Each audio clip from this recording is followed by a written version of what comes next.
Familia ya marehemu Ngumbao Jola aliyeuawa wakati wa uchaguzi mdogo wa wadi ya Ganda huko Malindi, kaunti ya Kilifi mwaka 2019 inatamaushwa na uamuzi wa mahakama wa kuachilia huru washukiwa wakuu wa mauaji hayo. Uamuzi huo uliotolewa na mahakama kuu jijini Mombasa wiki iliyopita ulieleza kwamba hakukuwa na ushahidi wa kutosha kumhukumu mshukiwa mkuu Geoffrey Okuto ambaye alikuwa mlinzi wa aliyekuwa waziri Aisha Jumwa. Kevin Mutai na maelezo zaidi. Kijijini Pindukiani, wadi ya Ganda, kaunti ya Kilifi. Familia hii ya mwenda zake Michael Ngumbao Jola inaendelea kutaabika na kuomboleza kifo cha mpendwa wao. Mamake Jola anasema machungu zaidi ni uamuzi wa mahakama uliomwachilia huru mshukiwa mkuu wa mauaji ya mwanawe. Na uchungu na mtoto wangu. Mtoto wangu mwenye wale ananitumia, ananiletea kila kitu cha kumsaidia mimi ni mtu. Mwanangu akifa kwa ghafula. Uamuzi huo wa mahakama kuu hapa Mombasa ulitolewa na Jaji Wendy Musheni, ambaye alisema upande wa mashtaka ulifeli kuthibitisha kwamba mshukiwa mkuu Geoffrey Okuto alimpiga risasi na kumuua Ngumbao Jola.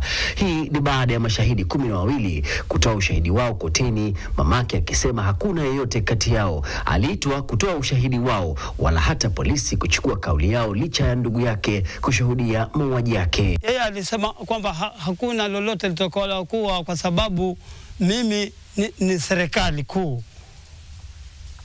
Sasa tulikuwa sisi hatuna uwezo tena kupita huko mbele.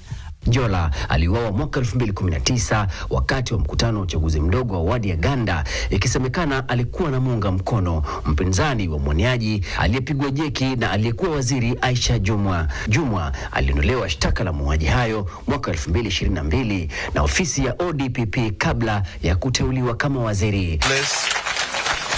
Katika hukumu hiyo ya mahakama, Okuto alikiri kwamba alikuwa amemshauri Jumwa kutofika eneo hilo kutokana na hamaki iliyokuwa miongoni mwa wenyeji.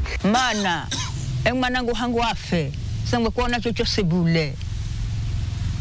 Nasigira utungu. Serikali yaangalie mama, haki apate.